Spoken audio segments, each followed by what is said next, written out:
Today, let's talk about the economy to assess Russia's situation. For 3.5 years, people have predicted Russia's collapse, but it remains and hasn't abandoned its ambitions. In fact, it's even showing decent growth and still has a positive trade balance. So let's take a look at its finances and Russia's economic outlook, despite the sanctions. We'll look at the consequences of the increasing Ukrainian attacks on oil infrastructure, and we'll especially analyze whether Russia's claims about its financial health are actually true. And in the end, have the indicators of the Russian economy really turned red, as we often see? Or do they actually have the ability to economically continue this war for years and years? Before we start, remember that sponsored Ukraine videos help fund humanitarian aid there. Before discussing the current situation, we need to understand Russia's economy, the International Monetary Fund. It distinguishes between advanced economies like France, the United States, Europe, and emerging or developing economies. For example, by using criteria like income level, export diversification, and financial integration. And in this classification, Russia is not considered an advanced economy.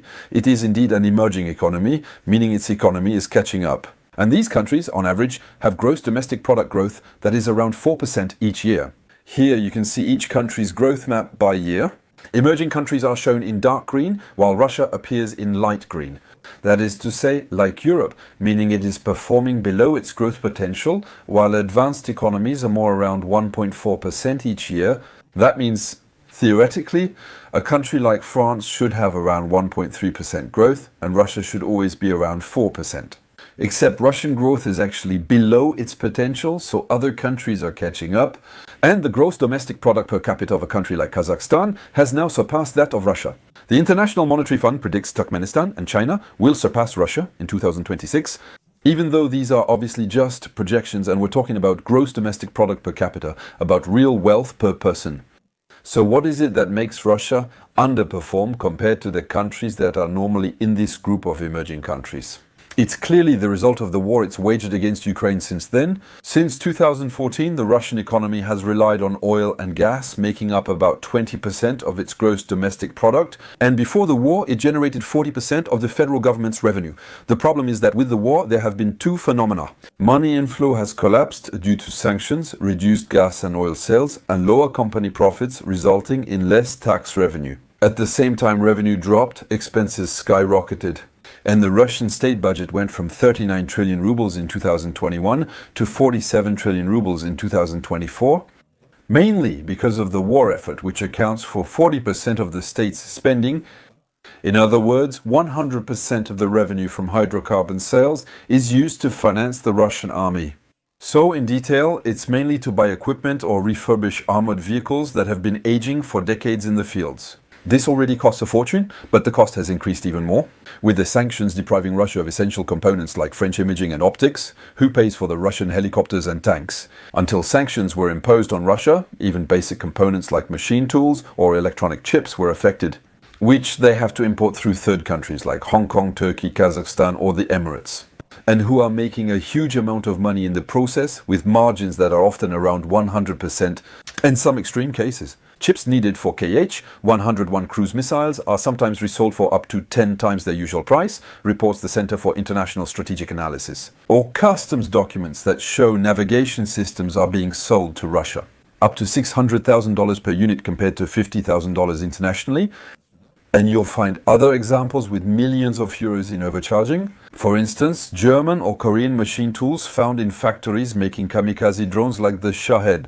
As I said, the problem is that expenses have risen while revenues have collapsed. First, the impact of the sanctions is enormous since United States companies can no longer access global markets. Exports of manufactured goods dropped from $40 billion in 2021 to $23 billion in 2023.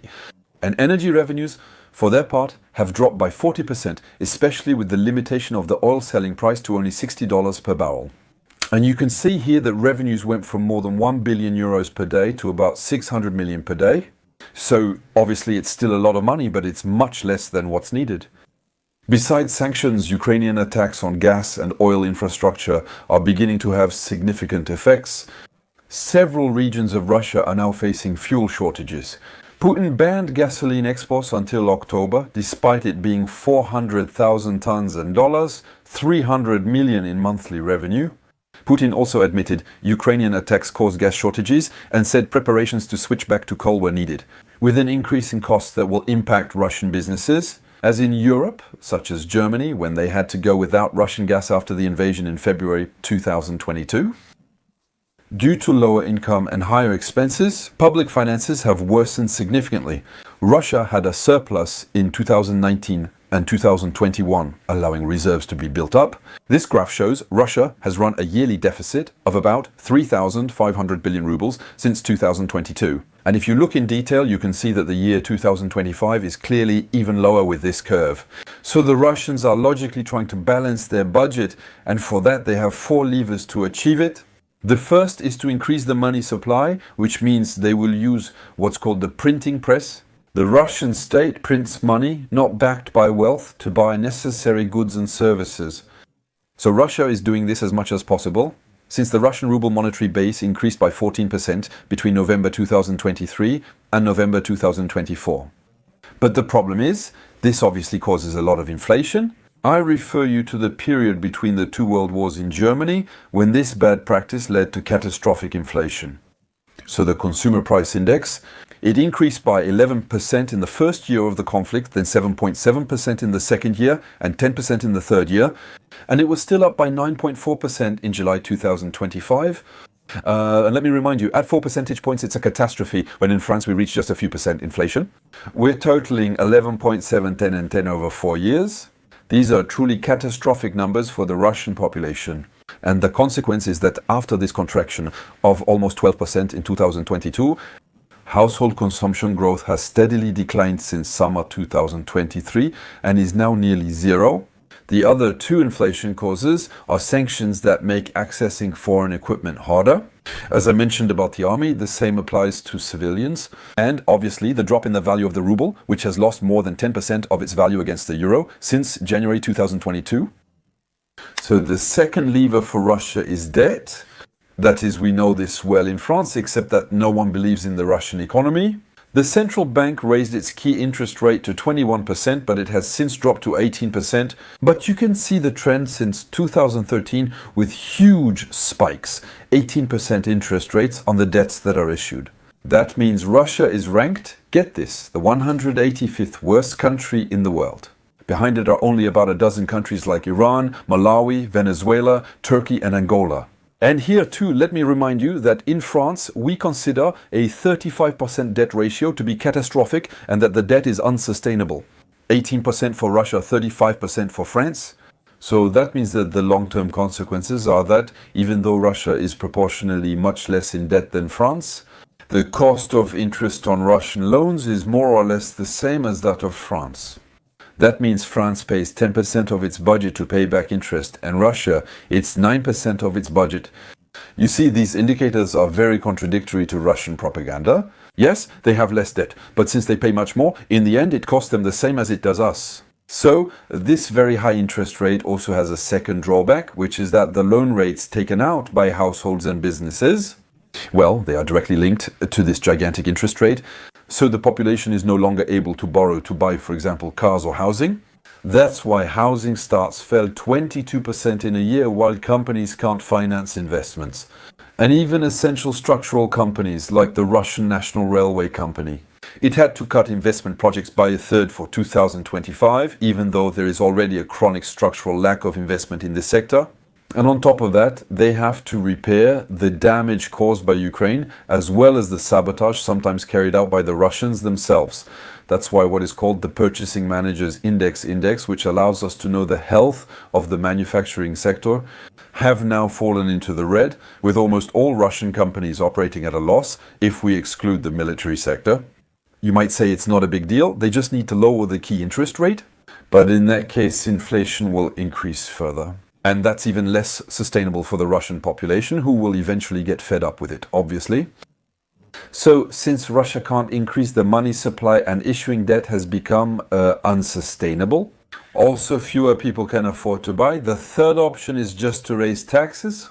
The corporate tax rate increased from 20% to 25%. As I mentioned, the private sector is already hurt by high interest rates. This decision caused even more companies to fail, with a record 141,000 Russian firms going bankrupt in early 2025. And so there's only a fourth option left, which is to use the reserves. As I mentioned earlier, they built reserves of money, foreign currencies and gold, but there are several problems. First, there are $285 billion that belong to the Russian central bank, which were frozen abroad due to the sanctions. They must sell the remaining liquid assets in their national welfare fund, but the fund has been greatly depleted as these assets have declined. From almost 10 trillion rubles in February 2022 to under 3 trillion in May 2025, a 70% drop. For example, gold reserves dropped from 405 tons on February 1, 2022 to 179 tons in August 2025. It may be worth debunking Russian disinformation claiming their gold reserves are untouchable. The Russians are referring to the central bank's reserves, which total 2,300 tons of gold. But they can't use that gold, they can't sell it, otherwise the ruble would collapse. Only gold from the National Sovereign Fund can be used, and it has already fallen 70% in 3.5 years. So, all of these factors have already pushed Russia to revise their projects for 2025 and 2026 downward. But the problem is that these state expenses are well beyond the budget. It's these expenses that have allowed the war economy to develop and that are currently keeping the economy afloat. That means if they cut their spending, the economy could collapse very quickly, and then they would enter what we call a recession. Meanwhile, Russia argues its economy is strong, citing gross domestic product growth. And as we've seen, Russia is a developing economy. Between 2000 and 2013, it grew by an average of 5% yearly, matching its status. Since the 2014 invasions of Ukraine, its growth has been just 1.3% below potential. And what about the few years that benefited from this massive investment in the war economy? In reality, it's to create artificial and unproductive growth. That means it doesn't help the population's well-being, modernize the Russian economy, or maintain aging infrastructures. That means it doesn't create lasting value and uses public resources. Also a shortage of labor and also raw materials that are scarce, all to the detriment of the civilian sectors. All that just to make military equipment for use in Ukraine. Thousands of armored vehicles lost since the war began now need replacing. So you have to understand that all of this is the creation of wealth that is artificial. If I pay one person to dig a hole and another to fill it back in, that's exactly what Russia is doing by producing these expendable weapons. Well, I'll still be producing wealth, but I can produce gross domestic product that isn't actually useful wealth. So, in terms of propaganda, as long as the Russian state has money to spend, it can avoid a recession. But overall, it means that Russia is in a situation called stagflation, which is very high inflation with very low growth, and all the warning lights are flashing red. The levers have already been used so much that now leading authorities are starting to worry and dare to use the term recession. For example, at the June 2025 St. Petersburg Economic Forum, the Russian central bank governor warned that the measures keeping the economy afloat were losing effectiveness. She's clearly referring to the wealth fund's depletion and borrowing challenges. The Minister of Economic Development also warned the Russian economy was nearing recession. And he added that the data already shows a critical situation in several sectors. And specifically, 30% of Russian companies were running at a loss in the first half of 2025. And that's according to the Russian Institute of Statistics. That means they have to borrow to survive. Except we've seen that the problem with gigantic interest rates is that it makes any debt unsustainable. That's why the country's second largest bank is in trouble today. Companies can't repay loans, leading Russian banks to fear a banking system collapse within the next 12 months. And that's why they now refuse 80% of the loan applications they receive. The banks know that companies won't be able to repay, and so many economists are starting to believe that there will be a wave of bankruptcies. That's more than the 141,000 bankruptcies earlier this year. So we have company results that are in freefall. This is clear from the 580 billion ruble drop in dividend distributions in the first half compared to last year. Which also means that the Russian state, since there's less money to tax, well, it reduces its tax revenues. Actually, it's worse because these companies pay less taxes. But in addition, more and more often, they require extra spending from the state, if vital sectors of the economy need to be subsidized.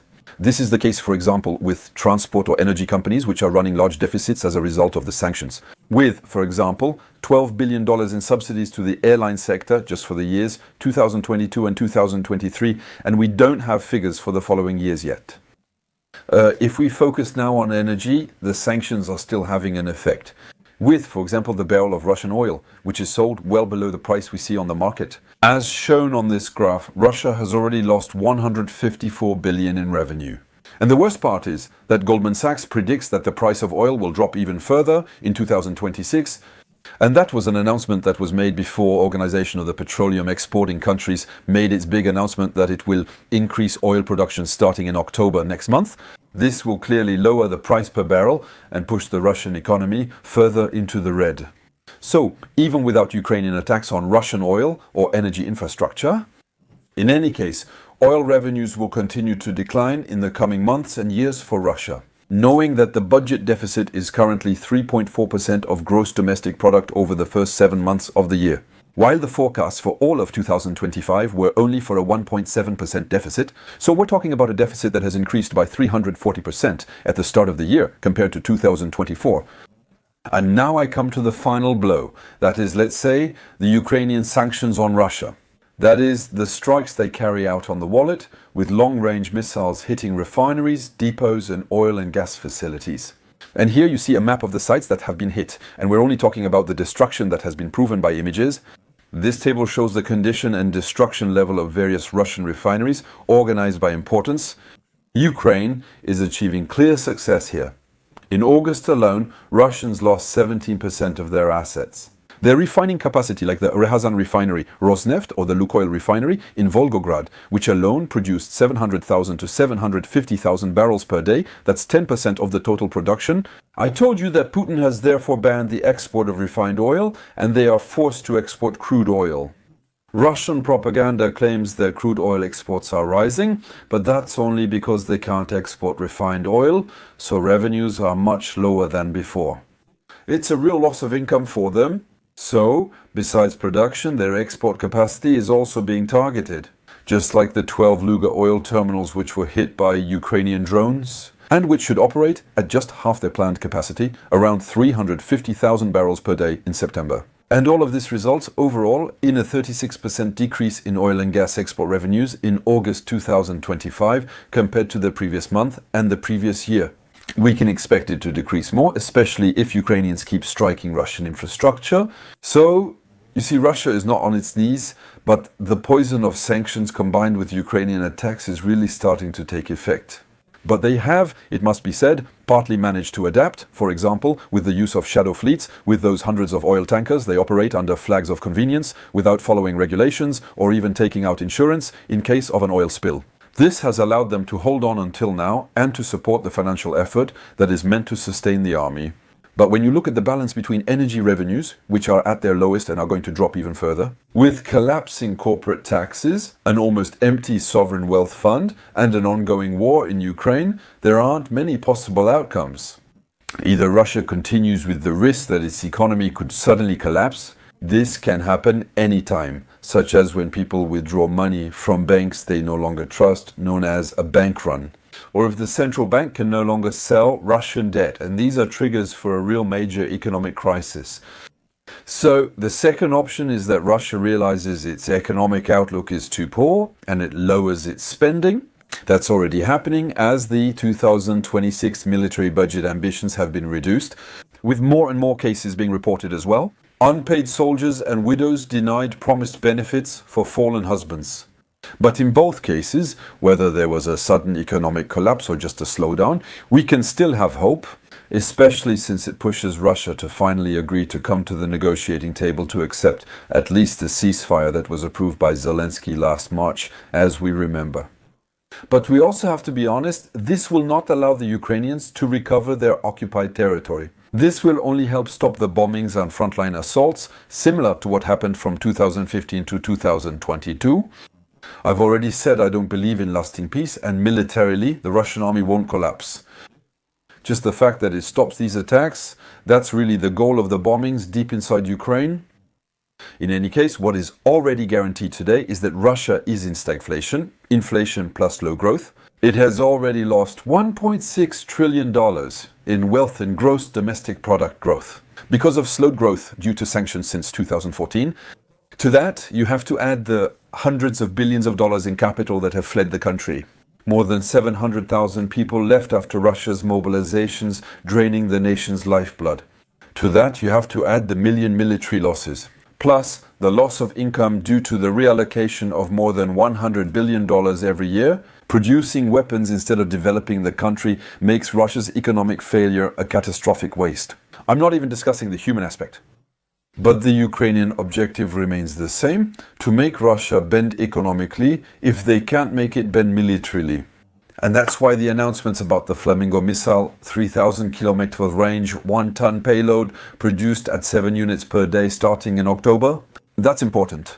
Cream 2 missiles are now mass-produced, along with announcements about Firepoint, which also launches 2 ballistic missiles, the massive American aid, which announced the delivery of 3,350 IRAM missiles in the next 2 years, the British announcement on September 9th for several thousand long-range missiles to be delivered within the year.